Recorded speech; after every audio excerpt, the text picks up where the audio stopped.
Les amis, petite vidéo de réaction. Je sais que vous avez bien aimé les précédentes. Aujourd'hui, on va faire une réaction à la vidéo d'Aldostérone. C'est quelqu'un qui est relativement connu sur Internet, donc pas besoin de vous le présenter. Mais grosso modo, c'est quelqu'un qui parle de vraiment tout un tas de sujets. Et il a décidé récemment de quitter le Royaume-Uni. Il va nous expliquer pourquoi et surtout, il va nous parler des réactions des gens qui le traitent, donc de déserteur, de fuyard, parce que justement, il quitte le Royaume-Uni. On va écouter ça tout de suite et on va tout simplement réagir en direct, les amis. Alors attendez, je réduis quand même la petite caméra pour que vous puissiez me voir, mais que vous puissiez le voir lui aussi. Attention, c'est parti. Savez-vous que l'État prélève des taxes sur les toilettes bouchées? Mes amis, bien le bonsoir. Quand j'ai dit que j'allais partir, quitter le Royaume-Uni, il y a plusieurs personnes qui ont commenté: «Moi, je préfère rester et résister. Il n'y a que les lâches qui partent.» Ça, c'est une réaction qui est vraiment classique. On va y revenir, je vais parler de tout ça en profondeur. Je vais d'abord regarder toute sa vidéo. Évidemment, vous connaissez, je regarde, je commente et après, je, je parle un petit peu plus après. Mais c'est vrai que quand on parle d'expatriation, on a très souvent cette remarque qui revient. Les gens qui s'expatrieraient seraient des lâches, seraient des déserteurs, seraient des fouillards. Et autant dans le milieu, en fonction des sphères que vous fréquentez sur Internet, dans le milieu entrepreneurial, make money, les gens sont assez pragmatiques, donc c'est pas forcément vu d'un mauvais œil, voire c'est vu d'un bon œil. Mais dès que vous êtes dans des contenus qui sont un peu, on va dire, patriotes, nationalistes, voilà, un petit peu politiques, eh bien, on entend beaucoup, beaucoup ça. Et c'est vrai qu'Aldosteron, il fait un peu les deux. Il parle des fois de politique, il parle des fois de, il donne des conseils de carrière pour réussir dans le monde de l'entreprise, etc. Donc, il mélange un peu les deux. Et je pense que les gens qui lui ont fait cette remarque-là sont justement ceux qui sont plus du côté, voilà, plus dans son public politique. On va écouter ce qu'il a à dire là-dessus. Je donne un exemple au Royaume-Uni. Quand je travaille, je fais du consulting ou je vends un livre ou autre, et je gagne de l'argent, il ne vient pas dans ma poche. Il va dans mon entreprise. Je suis obligé. C'est comme ça que ça marche. Il va dans un compte business. L'entreprise est taxée. Elle paye des impôts dessus. Ces impôts ont augmenté récemment de 19 à 25%. C'est une augmentation, pas de Alors, attends, je laisse finir. 6%. C'est une augmentation sur le plan comptable de près de 32%. Un tiers. Ce qu'il dit là, ça me parle, puisqu'en Roumanie, on a aussi depuis 2 ou 3 ans des augmentations au niveau des taxes extrêmement violentes. Alors, pour les entreprises, hein, ça reste toujours évidemment beaucoup plus avantageux que la France, ce qui n'est pas difficile, puisque la France est l'un des pays les plus taxés au monde. Mais pour une personne comme moi, qui lorsque quand j'avais créé mes entreprises à l'époque, était habitué à un niveau de taxation extrêmement faible, et c'est vrai qu'à l'époque il était vraiment très faible le niveau de taxation sur les entreprises, hein, pas en tant que salarié, vous êtes taxé comme des vaches à lait comme en France. Mais sur les entreprises, le niveau de taxation était extrêmement faible, et bien voir ces augmentations ultra violentes m'a quand même vraiment surpris. Et c'est ce qu'il explique là, donc semble-t-il c'est ce qui se passe au Royaume-Uni, je ne le savais pas. C'est-à-dire que c'est pas des augmentations de 1, 2, 3%. Ce sont des augmentations vraiment violentes pour les entreprises, hein, en termes de taxation. Tiers d'augmentation. Par la suite, l'entreprise me paye. Et quand elle me paye, moi aussi, je dois faire une déclaration d'impôt et être taxé une deuxième fois. Ça, c'est classique. Vous avez une taxe sur les revenus et après, quand vous distribuez des dividendes, vous avez une taxe sur les dividendes. Ou bien, si vous payez en tant qu'employé, eh bien, vous allez également, évidemment, être taxé puisqu'il y a des charges patronales, il y a ceci, il y a ceci, il y a cela. Mais bon, généralement, la combine qu'on fait quand on est businessman, c'est que ou bien on n'a pas d'employé, ou bien si on s'emploie soi-même, on s'emploie évidemment au salaire minimum pour pouvoir payer le moins de charges patronales possible, et on se rétribue avec les dividendes, mais du coup qui sont aussi taxés. Donc vous êtes taxé quand l'entreprise fait les bénéfices, et vous êtes encore taxé quand vous mettez ces bénéfices dans votre poche, c'est ce dont il parle. Et quand j'utilise cet argent, on me taxe encore. Je vous donne un exemple qui a justifié cette phrase choc à l'ouverture. J'ai Il va bien sûr parler de la TVA. téléphoné à un plombier parce que ma fille avait jeté un jouet dans les toilettes et les toilettes étaient ainsi donc bouchées. Il me dit oui, je viens. Ça coûte tant. Il me propose un prix de l'ordre de 200 € pour venir intervenir, apporter ses bons offices. Et il me dit 200 plus, bien entendu, TVA. Je lui dis l'État prélève de la TVA sur les toilettes bouchées. Et La TVA, c'est vraiment une escroquerie, enfin, c'est inacceptable, hein, c'est je veux dire, c'est en plus, quand vous faites quand vous êtes en ligne, en fait, je sais pas si vous est déjà arrivé, vous achetez un logiciel, vous achetez une formation, vous achetez quoi que ce soit, en fait, sur des plateformes, établies. On va vous demander, en fait, de choisir le pays depuis lequel vous achetez et c'est toujours marrant de voir un prix, tu vois? Genre, bah, comme il dit 200 € et puis quand tu mets le pays, tu cliques sur ton pays, hop, bah, c'est passé à 250 € parce que, bah, tu prends les 20 de TVA, quoi. Alors généralement, sur certaines plateformes, ça peut être évité effectivement, en mettant, quand vous mettez Hong Kong. Moi, ce que j'ai souvent fait, c'est que je mets Hong Kong parce que c'est mon truc par défaut pour éviter de payer la TVA. Le problème, c'est que si vous achetez, vous avez une entreprise qui fait du business en ligne, enfin pour votre business en ligne, et vous voulez donc passer ces frais-là en charge d'entreprise, vous allez donc devoir demander une facture au nom de votre entreprise. Et si vous achetez sur une plateforme établie, on va vous demander un numéro de TVA, on va vous demander toute une série d'informations relatives à votre entreprise. Et si votre entreprise est domicilié dans un pays européen, eh bien vous allez prendre la TVA. Et évidemment, si vous ne pouvez pas faire la combine de mettre, de mettre Hong Kong, enfin si vous mettez Hong Kong, donc vous ne pourrez pas faire passer ça en charge d'entreprise, donc vous ne pourrez pas payer moins d'impôts. Et imaginons la situation hypothétique où j'ai de l'argent pour payer le débouchage des toilettes, mais j'ai pas d'argent pour payer la TVA. Je fais quoi? Je vais dans la forêt. L'État exige d'un argent qui a été taxé plusieurs fois. Il exige encore un nouvel impôt. Je vois d'ici. Ça s'arrête jamais, hein, ça s'arrête jamais ces taxations. Mais il a parfaitement raison, c'est quelque chose dont on se plaint souvent en France, hein. Comme il a expliqué, hein, vous êtes taxé quand l'entreprise fait des profits, vous êtes ensuite de nouveau taxé quand vous reversez vos dividendes, et quand vous allez acheter quelque chose, vous êtes encore taxé parce que vous payez la TVA. Et ça fonctionne pour les chefs d'entreprise, mais ça fonctionne aussi pour les salariés. Quand vous rentrez dans votre poche en France, mettons 2 000 €, sachez que votre employeur a déjà déboursé 4 000 €. J'arrondis les chiffres, hein. Donc vous avez déjà la moitié en fait de votre revenu qui est pris par l'État. Et ensuite, sur ce que vous mettez dans votre poche, donc les 2 000 €, vous allez acheter quelque chose, vous prenez encore une taxe qui s'appelle donc la TVA. Et c'est pourquoi il y avait un petit schéma qui expliquait ça à un moment donné. Si vous accumulez toutes les taxes, eh bien, comment dirais-je, on arrive en fait à un taux de taxation qui est proche des 80%. C'est-à-dire que si l'employeur débourse 1 000 € pour vous payer, à la fin, en termes réellement de pouvoir d'achat, en fait, il vous reste que 200 € parce que vous avez été taxé ici, puis ici, puis ici, puis ici, puis là. Et à force d'être taxé, taxé, taxé, taxé, taxé, et bien, in fine, sur les 1 000 € initiaux qui sont sortis de la poche de l'entreprise, vous n'avez pu acheter en termes de valeur que pour 200 €. C'est du communisme, hein. Bon, on va pas épiloguer là-dessus. L'Union européenne, les dirigeants de l'Union européenne, une grande partie des dirigeants du monde occidental, peut-être moins en Amérique maintenant avec Trump et Musk, mais en tout cas en Union européenne, sont des gens qui sont acquis au communisme. Ce n'est pas une exagération. Il suffit de voir des gens comme par exemple Klaus Schwab, il suffit de voir des gens comme Angela Merkel. Ce sont des gens qui ont un background, c'est parfaitement documenté, où ils ont des acquaintances avec des communistes purs et durs. Donc quand on vous dit You will own nothing and you will be happy, ça ne sort pas de n'importe où. C'est qu'il y a des gens très très haut dans l'élite qui sont vraiment acquis au communisme, qui sont vraiment acquis à un système où en fait tout est managé par des superstructures, que ce soit l'État ou de très très très très grosses entreprises qui sont de toute façon main dans la main avec l'État. Et pour 99% de la population, tout est supervisé par du coup ces superstructures. Et ça va de pair en fait avec l'histoire de l'euro numérique, hein. Tout ça, c'est toujours la société qu'on fait avancer dans la même direction. Je trouve personnellement que c'est scandaleux, je trouve que c'est inacceptable. Cependant, beaucoup de mes réflexions m'ont amené à la conclusion que finalement, comme disait l'autre, les peuples ont les dirigeants qu'ils méritent. Et même si les gens, quand on les taxe, ne sont pas contents, dans leur réflexion, dans ce qu'ils disent, dans ce qu'ils veulent, les gens ne sont pas fondamentalement contre ça. Ou bien, encore une belle citation que j'aime bien, Dieu se rit des gens qui déplorent les effets dont ils chérissent les causes. Donc les gens peut-être vont déplorer ce que je dis là, savoir qu'on va vers une société vers de plus en plus de taxes, il n'y aura plus aucune liberté en fait individuelle et tout est géré par des superstructures. Mais en même temps, bien souvent, les gens, quand vous entendez leurs réactions, leurs réflexions, ils vous disent il faudrait faire ceci, il faudrait interdire cela, il faudrait taxer ça, il faudrait obliger à faire ça, il faudrait ceci, cela. En fait, dans la réflexion, je trouve que les gens ne se rendent pas compte que euh, dans ce qu'ils veulent, ils ne se rendent pas compte qu'en bout de course, bah, c'est ça qu'on obtient, c'est le communisme global.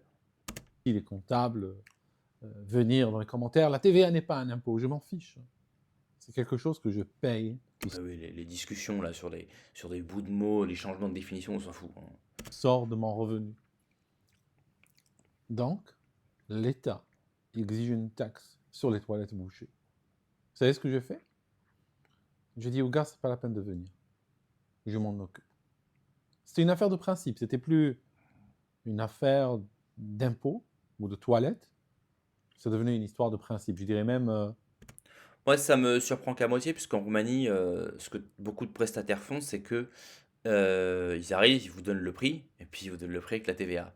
Si vous voulez une facture, vous payez la TVA. Si vous voulez pas de facture, vous payez pas la TVA. Évidemment, la problématique qui se pose à chaque fois en tant que chef d'entreprise, c'est que vous voulez la facture pour pouvoir faire passer en charge d'entreprise, et donc vous allez vous taper la TVA. Si en revanche vous n'achetez pas en tant qu'entreprise, vous achetez en tant que particulier, beaucoup seront très contents d'être payés en cash. C'est pour ça que l'Union européenne déteste le cash, hein, pour éviter d'avoir à payer la TVA. Ça m'est également arrivé il n'y a pas longtemps avec le gars que j'utilise là pour le van, pour passer de Beauvais à Paris. Donc c'est 180 euros de van. Et puis, si tu payes cash, c'est 180 euros. Si tu veux la facture, c'est 200 euros. un point d'honneur. J'ai réglé moi-même le problème. Ceux qui disent, il n'y a que les lâches qui partent. Il faut résister, il faut rester et résister. Tu résistes comment? Quand l'État s'accapare d'une partie croissante de ton revenu, comment tu vas faire pour résister? Quand il dit, à partir du 1er janvier ou à partir Non seulement les gens qui restent ne résistent pas, mais même ils financent l'ennemi. On va en reparler. du mois prochain, tu vas payer 30% plus d'impôts. Tu fais quoi? Tu la fermes, t'as pas le choix. Tu les payes pas? Tu dis, moi je résiste. Moi je suis un résistant, je vais vous payer 19% et je paye pas le reste. C'est quoi ta résistance? En plus, c'est marrant puisque, en fait, s'il y avait une vraie résistance, la résistance, ce serait quoi? Ce serait ceux qui payent, qui se soumettent, contre ceux qui ne payent pas et qui résistent. En fait, les vraies résistances, c'est ceux qui se barrent. Euh, c'est quand même intéressant, c'est psychologiquement parlant, les gens considèrent qu'en partant de ces pays avec une taxation euh, suffocante, on, on- eh ben on est des fuyards, quoi. Alors qu'eux, ils restent et ils résistent. Mais qu'est-ce qu'ils font pour résister, ces gens-là? Tu sais bien que tu ne peux pas résister comme ça. Tu sais que si tu ne les payes pas, ils vont t'envoyer des huissiers, tu sais qu'ils vont faire des saisies sur les comptes, tu sais qu'ils vont rajouter des pénalités, de retard, des intérêts, tu le sais. Donc tu vas payer, tu vas t'écraser. J'allais dire que si tu payes pas, ils vont t'envoyer tôt ou tard, enfin, il va y avoir des procédures, machin, etc. Mais in fine, au bout du bout du bout du bout, si tu refuses à chaque fois, j'allais dire qu'ils vont envoyer des hommes armés, c'est ce qu'on appelle la police, hein, pour prendre ton argent de force. Et maintenant, c'est même plus obligatoire puisqu'ils ont des systèmes informatisés où ils ont juste appuyé sur un bouton et ça désactive ton entreprise et tu peux plus faire de business. Ils ont même plus besoin d'envoyer des gens à ta porte. Et payer. Le résistant, toi, avec un grand R. C'est quoi ta marge de manœuvre alors? C'est quoi ta variable d'ajustement? La variable d'ajustement, c'est je reste résister et j'appelle ma fille et je lui explique. Tu sais, ton tennis, on va arrêter. Parce que moi, tu sais, ton papa est résistant. Aujourd'hui, l'État, qui est à notre charge, exige encore plus d'argent. Donc, Je trouve que une réflexion extrêmement pertinente qu'il est en train de mener. On entend souvent des gens de tendance libertarienne effectivement expliquer par A plus B pourquoi ces taxes sont immorales, sont contraires à l'éthique, sont inacceptables, sont contraires à la propriété privée. Mais comme je le dis souvent en France, les gens qui parlent de ça n'abordent pas le prisme du père de famille. Parce que beaucoup de gens en France, en fait, ne font plus d'enfants. Aldostérone fait des enfants. Et moi, en tant que père de famille, la métaphore qu'il est en train de faire, enfin l'exemple qu'il est en train de prendre me touche vraiment, parce que ça montre en fait à quel point ces choses-là sont concrètes. À quel point ces choses-là, le communisme, hein, ces taxes inhumaines, ont des conséquences extrêmement concrètes dans la vie des gens et détruisent la vie des honnêtes citoyens. on va devoir réduire la voilure. Les vacances l'année prochaine, mais il n'y aura pas. On ne partira pas en vacances. On va payer l'État. Parce que nous, on résiste. Nous, on est des résistants. Et in fine, à terme, tu peux bazarder le tennis. C'est peut-être pas vital le tennis. Tu peux bazarder les vacances. Hein. Tu peux toujours rester à la maison ou faire une sortie en voiture durant le week-end. On peut. En voiture, peut-être pas, puisque ça gaspille du carbone. Est-ce que tu as la voiture électrique? Est-ce que tu vas dans les endroits autorisés? Il y a tel endroit, tu as le droit, là, t'as pas le droit. Là, il faut un ticket, là, il faut réserver, là, il faut demander une autorisation. Ah, les choses vont se compliquer de plus en plus comme ça. Mais à terme, sur l'échelle d'une vie, ça donne quoi? Sur l'échelle d'une vie, ça donne peut-être des enfants qui n'ont pas fait des études, J'aime beaucoup sa perspective parce qu'il parle des enfants et il voit les choses au long terme. Et ça, c'est très important de penser comme ça. qu'ils auraient pu, qu'ils auraient dû faire. Ils avaient la capacité de les faire. Et puis, le parent a gagné suffisamment d'argent pour payer ses études. Sauf que cet argent a été accaparé et parti en chaussures, hein. Vous avez vu récemment, l'État français, il a acheté pour 750 000 euros de chaussures, hein. Des chaussures de balle. Ah, Alors, je suis pas tous les scandales, effectivement, de ce type-là, mais moi, je me rappelle qu'il y avait eu une histoire qui était sortie sur Twitter où il y avait des lampes. Dites-moi si vous avez suivi ce truc-là. L'État français a acheté des lampes, des petites lampes de chevet, qui me rappelaient les lampes que j'avais quand j'avais mon enfance, pardon, que j'avais pendant mon enfance. C'est une petite lampe qui devait coûter peut-être 5 euros, 8 euros chez Carrefour. Mais sauf que là, exactement la même lampe, je crois qu'elle coûtait 250 euros ou 500 euros, enfin une somme absurde. En fait, on a l'impression qu'ils tapent des chiffres au hasard sur un ordinateur. Là, semble-t-il qu'il y a des achats de paires de chaussures à 2500 euros la paire. Alors moi qui suis, vous savez, un petit peu dans la tendance sartoriale, l'élégance vestimentaire, etc. Déjà, dans la tendance sartoriale, les gens ont tendance, je trouve, hein, à abuser un petit peu. C'est-à-dire que dans la tendance sartoriale, vous avez des gens qui vont vous dire qu'une paire de chaussures à 250 euros, c'est de l'entrée de gamme. Et pour avoir une bonne paire de chaussures, il faut au moins en mettre 500 ou 600 euros. Je trouve que pour des gens qui ont les moyens, évidemment, oui. Et puis, je dis pas que ces prix sont injustifiés. Si c'est un bottier, effectivement, qui fait ça de manière artisanale, avec des matières nobles, qui le fait à la main, etc., pourquoi pas? Je veux bien que le prix soit justifié. Bon, mais je comprends bien que pour le commun des mortels, acheter une paire de chaussures à 600 euros, c'est quand même un peu fort de café. Ici, il n'est pas question de 600 euros, il est carrément question de 2500 euros. Je vous dis, il tape des chiffres au hasard sur l'ordinateur. C'est impeccable. 2500 euros la paire. C'est de l'argent facile pour eux. Il suffit de prélever, c'est pas un argent qu'ils gagnent. Ils peuvent demain décider de prélever 100%, tu fais quoi le résistant? S'ils décident de prélever 100%, tu donnes 100%, tu n'as pas le choix. Et ils dépensent en quoi? Ils dépensent en ce qu'ils veulent. S'ils veulent le dépenser en chaussures ou le dépenser en vêtements, Mais ça, c'est une bonne question. Qui sont les gens qui se chargent de vérifier ces dépenses, en fait? Comme en fait, c'est tous des copains qui se tiennent par la barbichette, tu vois, c'est dans l'équation, tu as trois mecs. Tu as le mec qui a la boîte de chaussures. Le mec qui a la boîte de chaussures, c'est pas un petit mec au coin de la rue qui a sa petite entreprise, hein. Ce sont des gens qui ont de très grosses boîtes, qui sont maqués avec les politiques, etc. Donc, tu as le mec qui vend les chaussures. Tu as le mec qui est dans la politique, qui est sénateur, qui est je sais pas quoi, qui va s'occuper de justifier cette commande. Et tu as le troisième mec qui est chargé de vérifier, évidemment, que l'argent n'est pas gaspillé. Mais comme on fait dans cette équation? En fait, il y a un pactole qui est pris sur les serfs, hein, sur les paysans, les ilotes, hein, les esclaves, on prend leur fric, il y a un gros pactole là. D'accord? Et maintenant, il faut le claquer, le pactole. Bah, en fait, il se le divise. Alors, le mec qui est censé vérifier, tu vois, il va comme par hasard, il va vérifier, il va dire ah, ouais, 2500 euros, bon, ça va, hein, mais par contre, t'oublies pas ma petite récompense à moi aussi quand tu m'oublies pas dans l'équation. Le mec qui vend les chaussures, bah lui, évidemment, il va toucher sa thune. Et le mec qui a signé le papier pour faire la commande, il va lui aussi, effectivement, toucher une rétrocommission. Et ils se tiennent tous comme ça par la barbichette, parce que de toute façon, c'est pas leur argent. ou dépenser en taxi ou en frais de bouche. Je fais référence à des scandales connus. Tu fais quoi? S'ils veulent donner à l'étranger, tu fais quoi? Quand on entend parler de présidents de la République qui ont des coiffeurs à 5000 euros, 5000 euros par coupe, ou je sais plus quoi, il y avait des sommes absurdes, 10, 20 000, 50 000 euros par mois, je crois, le coiffeur de François Hollande. Un truc absurde comme ça, c'est-à-dire que, enfin, tu vois, c'est des sommes où, même si le mec c'était Johnny Bravo, tu vois, c'est-à-dire, bah, la coupe à Johnny Bravo, quand même, toi, faut travailler un peu le cheveu, c'est pas n'importe qui peut le faire, tu vois. Mais là, je veux dire, la coupe à François Hollande, c'était trois fils sur sa tête, quoi. Mais même la coupe à Johnny Bravo, tu peux pas justifier 50 000 euros par mois. Mais comment tu justifies des sommes pareilles pour le coiffeur de François Hollande? Je comprends pas. Je veux dire, François Hollande, il prend une douche, il se douche, il prend son peigne, il tire un coup dessus, c'est fini, il est coiffé. Je ne comprends pas. Parce qu'évidemment, il s'agit de magouille. S'ils veulent dépenser dans des poursuites idéologiques sans lendemain, tu fais quoi le résistant? Les fameuses poursuites idéologiques sans lendemain, ça c'est un sujet on peut en parler pendant des heures, hein. Je disais au début, les gens qui disent non, non, non, non, on résiste. Vous ne résistez pas. Pour tous ceux d'entre vous qui sont en désaccord avec les idéologies qui sont poussées par l'establishment, vous financez ces idéologies. Mais on va y revenir.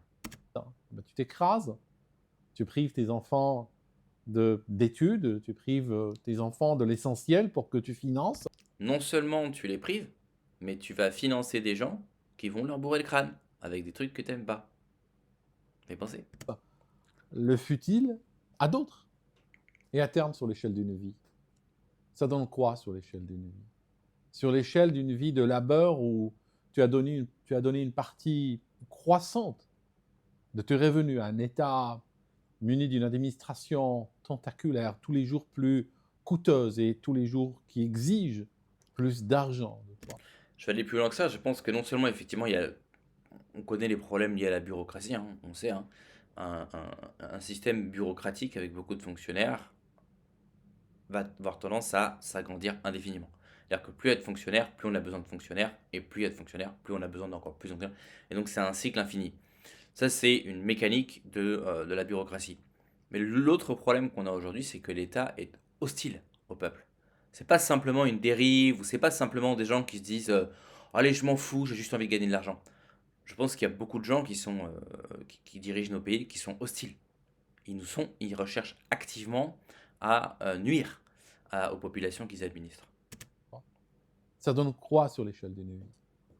Sur l'échelle d'une vie, la différence, c'est entre quelqu'un qui meurt à un âge, mettons, canonique, en étant sûr d'avoir laissé ses enfants à l'abri du besoin, en ayant laissé pour eux des biens, une entreprise qui tourne, de l'immobilier, peu importe comment vous définissez ça, mais les laisser à l'abri du besoin, ou bien leur laisser des abattus et des funérailles à payer avec une carte de crédit et un prêt à la consommation à 24,9% l'année. C'est ça la différence. Tu vois? Donc, comment tu veux résister? J'avais jamais pensé à ça, mais c'est vrai que les banques y gagnent aussi, puisque si vous êtes taxé davantage, vous avez moins d'argent, vous avez donc besoin, vous avez davantage besoin, ou vous serez davantage tenté de faire ces prêts à la consommation. Il y en a un qui a utilisé une autre image. On voit tout de suite ceux qui partent quand le navire est en train de couler. Ils sont les premiers à fuir. Mhm. Moi, j'ai toujours été pro-vie. Quand un navire coule, il y a deux options. Il y a ceux qui montent dans des chaloupes et sauvegardent leur vie, sauvegardent la vie des autres aussi, qu'ils incitent à monter dans des chaloupes, ce que je suis en train de faire par ces vidéos. Et il y a ceux qui restent à couler avec le navire et faire un avec son épave à 4200 mètres sous l'eau. Ça, c'est aussi une métaphore intéressante, en fait, maintenant que j'y pense. On dit souvent le bateau coule, les rats quittent le navire. Parce que vous savez qu'il y a les rats, effectivement, dans la cale des bateaux, il y avait souvent des rats, et puis quand ils commençaient à couler, les rats, ils avaient un espèce de sixième sens, et ils se barraient au bon moment. Ils sentaient le navire couler. Mais en fait, dans cette métaphore, le rat, c'est censé être un salaud, en fait. Toi, tu fais partie de ceux qui se barrent, au lieu de rester et de résister. Évidemment, ce qui est sous-entendu dans cette métaphore, quand on dit le bateau coule, les rats quittent le navire, c'est que les salauds, ils se barrent alors qu'ils pourraient rester et potentiellement sauver le navire du naufrage. Mais dans la réalité, vous n'allez pas sauver quoi que ce soit. Je veux dire, on n'est pas en train de parler on n'est pas en train de parler d'une petite entreprise qui connaît des difficultés et ah bah tu pourrais rester dedans et aider à remonter le truc, mais au lieu tu décides de te barrer. Non, on parle de l'Europe. Si le navire est en train de couler, je veux dire, si vous êtes sur un petit navire qui a un petit trou dedans, une petite barque qui a un petit trou, bon bah peut-être que vous pouvez vous dire on met un bout de scotch, on va essayer de se battre pour que ça tienne le coup. Mais si vous êtes dans le Titanic et qu'il est en train de couler, vous pouvez rien faire, hein. Vous pouvez rien faire, hein. C'est un choix de vie. Je n'ai pas envie de faire un avec une épave. Si un pays est en train de couler, je me réserve le droit de partir. Je me réserve le droit de privilégier mes intérêts personnels, les intérêts de ma famille, les intérêts de mes enfants. Il faut arrêter de réfléchir comme on vous a toujours demandé de réfléchir. Ça signifie l'esclavage a été aboli, mais on vous fait réfléchir en esclave. Il est grand temps de prendre votre indépendance. C'est la première indépendance. Je pense pas que le fait d'être patriote, d'aimer son pays et de vouloir rester sur la terre de ses ancêtres, défendre la terre de ses ancêtres, soit une mentalité d'esclave. Je pense que c'est quelque chose de très noble et de très beau. Le problème, c'est qu'encore faut-il que le pays que vous souhaitez défendre soit encore votre pays. À savoir, un pays qui a vos valeurs, un pays qui est peuplé par des gens qui sont comme vous, qui croient dans ce dans quoi vous croyez, un pays qui est géré, qui est dirigé par des chefs qui ont eux aussi vos valeurs, qui cherchent comment dirais-je, qui cherchent votre bien. Dans ce cadre-là, je veux bien qu'on fasse des sacrifices pour son pays, parce qu'on est tous dans le même bateau, on aime ce bateau, c'est un bateau qui nous a été légué par nos pères, et s'il est dans la difficulté, au lieu de se barrer, on va essayer de le réparer, de le faire tenir. Mais aujourd'hui, c'est plus du tout le cas. Est-ce qu'aujourd'hui, vous pouvez dire que le pays dans lequel vous vivez, c'est un pays où vous êtes entouré de gens dont vous partagez les valeurs, de gens qui ont beaucoup de choses en commun avec vous, un pays qui est dirigé par des gens dont vous avez confiance, dirigé par des gens qui prennent des bonnes mesures, et puis vous dites, ah oui, c'est difficile, mais les temps sont durs, mais voilà, tel dirigeant, il fait ce qu'il peut, bah moi je vais rester, je vais faire ce qu'il dit, etc. C'est-à-dire, on est bien d'accord qu'aujourd'hui, c'est absurde de penser comme ça. Vous êtes bien d'accord que les dirigeants, enfin, toutes les questions que j'ai posées là, vous allez répondre par la négative. C'est pas l'indépendance financière, c'est l'indépendance mentale. C'est toujours là que ça commence. Une fois que tu commences à prendre cette indépendance, tout le reste va suivre. Mais tant que tu réfléchis en esclave, tu seras obligé de travailler, tu seras obligé de créer, tu seras obligé de... Là aussi, je vais un peu le contredire. Je pense que les gens qui font ces remarques, qui disent oui, t'es un salaud, tu fuis, etc., c'est pas parce qu'ils ont une mentalité d'esclave. C'est pas parce que quand les gens vous disent toi t'es un salaud, tu t'enfuis au lieu de rester et résister, c'est pas parce qu'ils veulent vraiment résister. En fait, c'est par égoïsme qu'ils vous disent ça. C'est pas par amour de leur pays. C'est pas parce que on leur a fait croire à des fables patriotes et qu'ils y croient et qu'ils sont naïfs, etc. C'est pas du tout ça. C'est parce qu'en fait, ils sont dans la merde et qu'ils veulent que vous restiez dans la merde avec eux. C'est pas par amour du pays ou quoi. Donc, méfiance par rapport à ça aussi. Mais je vais y revenir à la fin. devrais pour créer, toi, des millionnaires.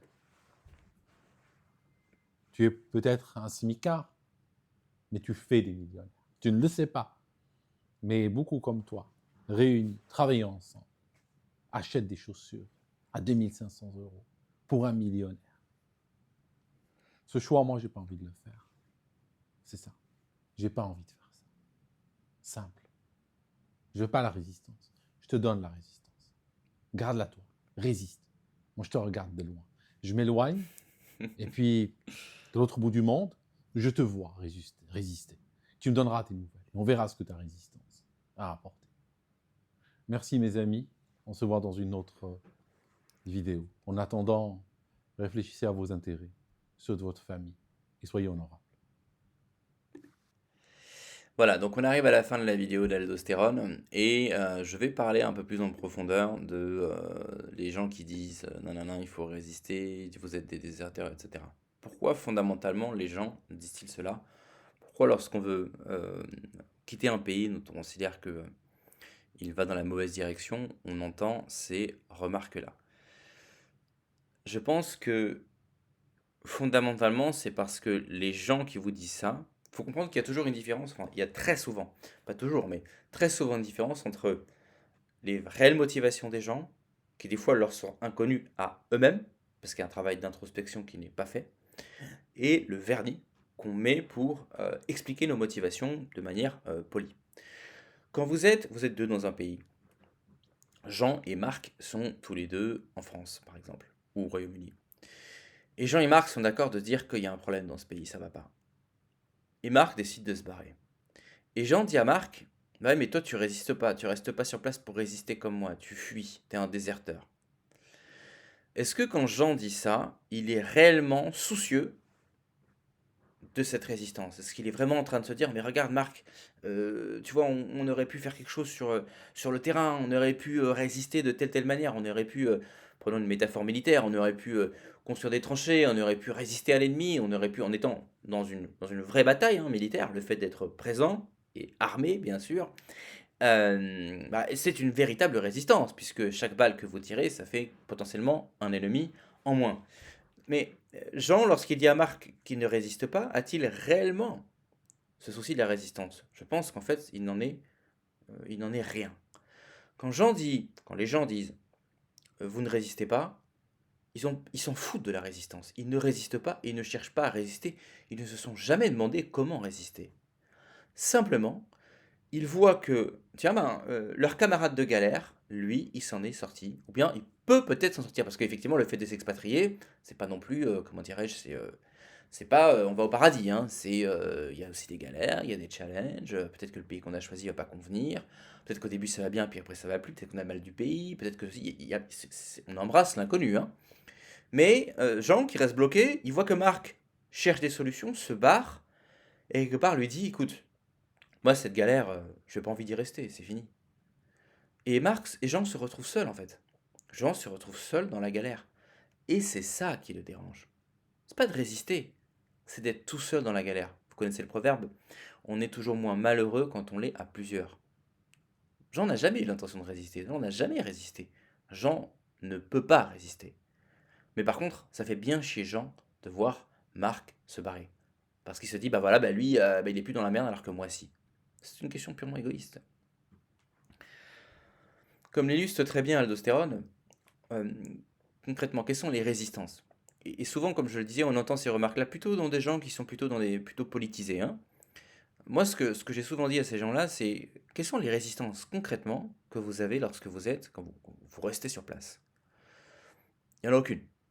À part faire, on va dire poliment, hein, commenter sur Internet, faire de la propagande sur Internet. Très bien, c'est quelqu'un qui est engagé politiquement sur Internet, sous pseudonyme, bien sûr, et qui met des petites remarques sur les réseaux sociaux, et c'est sa petite résistance à lui. Il se dit que bah, si tout le monde fait connaître sa voix, eh ben, ça peut peut-être faire changer les choses. Peut-être, admettons. Peut-être effectivement vous mettez un commentaire, vous êtes contre telle chose, contre telle mesure, contre telle idéologie. Bah, s'il y a 10 millions de personnes qui mettent la même chose, il y a peut-être moyen que ça ait in fine des répercussions politiques concrètes. Mais ces commentaires que vous mettez sur les réseaux sociaux, vous pouvez très bien les mettre de l'étranger. Et non seulement vous pouvez les mettre de l'étranger, mais vous pouvez les mettre de l'étranger encore mieux. Puisque, un, vous allez peut-être aller dans un pays où la liberté d'expression est davantage protégée, à savoir que vous allez pouvoir tenir certains propos que vous ne pourriez pas tenir de votre pays d'origine. Mais numéro 2, même sans parler de la question de la légalité, vous pouvez très bien être dans une situation où même si vous n'avez pas tenu un propos illégal, vous avez tenu un propos qui est politiquement incorrect, et par conséquent, vous pouvez perdre votre emploi, perdre des amis, etc. etc., etc. C'est beaucoup plus facile de s'exprimer sur des sujets épineux depuis l'étranger que depuis un pays d'origine. Donc pour les gens dont la résistance, en fait, essentiellement, c'est poster sur des trucs sur Internet, rassurez-vous, vous pouvez le faire de l'étranger. Deuxième possibilité, vous résistez en votant. Bon, je vais pas m'étendre là-dessus, je pense que le vote n'est très loin ça sert presque à rien. Mais vous pouvez voter de l'étranger, si c'est si important pour vous. Vous pouvez voter de l'étranger. La personne donc qui s'expatrie, je parle de la personne qui est engagée, hein, qui croit dans son pays, qui veut redresser son pays, parce qu'il y a aussi ceux qui n'en ont rien à foutre, qui vont juste là où leurs intérêts sont les mieux servis. Mais partons du principe que quelqu'un a réellement un engagement, quelque chose aussi minime soit-il, vis-à-vis de son pays, parce que ben, c'est là qu'il est né, c'est là que ses ancêtres sont nés, etc. Quelque chose de très noble. Eh bien, la résistance que cette personne opère sur place, elle peut encore une fois l'opérer, et encore mieux depuis l'étranger. Il y a encore autre chose, dont on ne parle pas assez souvent. En restant sur place, vous financez l'ennemi.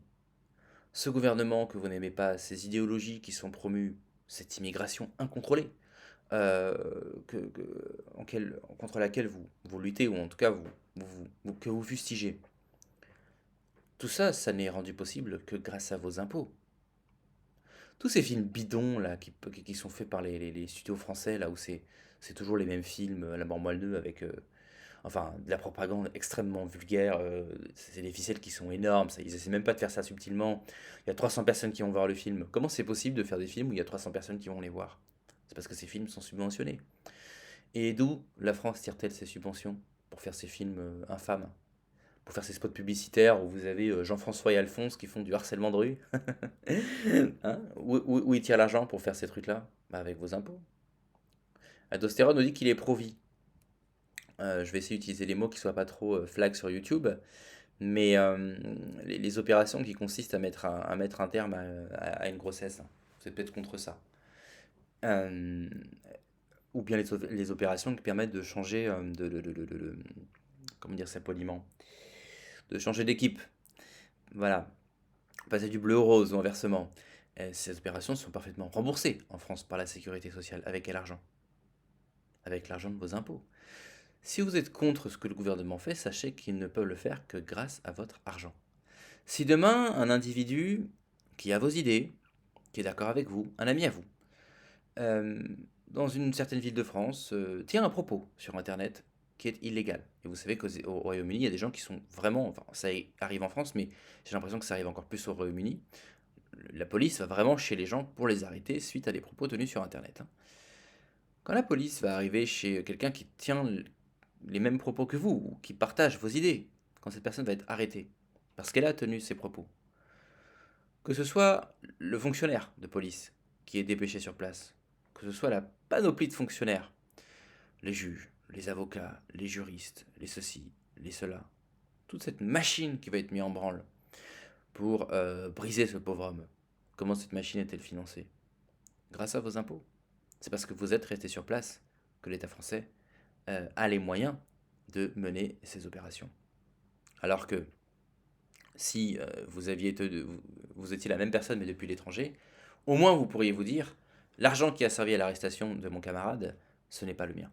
L'argent qui a servi effectivement pour une mère à se débarrasser de son rejeton, hein, pour dire les choses poliment, eh bien, cette opération n'a pas été remboursée grâce à mon argent. L'argent qui a permis à Jean de devenir Jeanne, ce n'est pas mon argent qui a financé cette opération. L'argent qui a permis de faire venir 30 millions d'Afghans, ce n'est pas mon argent qui a financé cette opération. Vous comprenez? Au moins, vous pouvez vous dire ça. En restant sur place, non seulement vous ne résistez pas, mais même vous collaborez, les amis. Voilà. Alors, je ne vais pas pousser tout le monde à se barrer, je sais que les choses ne sont pas si simples, et qu'on a des attaches, et qu'on a des amis, et qu'on a son réseau, et qu'on a son travail, et qu'on a plein de choses. L'expatriation n'est pas faite pour tout le monde, et il y a aussi le mal du pays, etc. etc.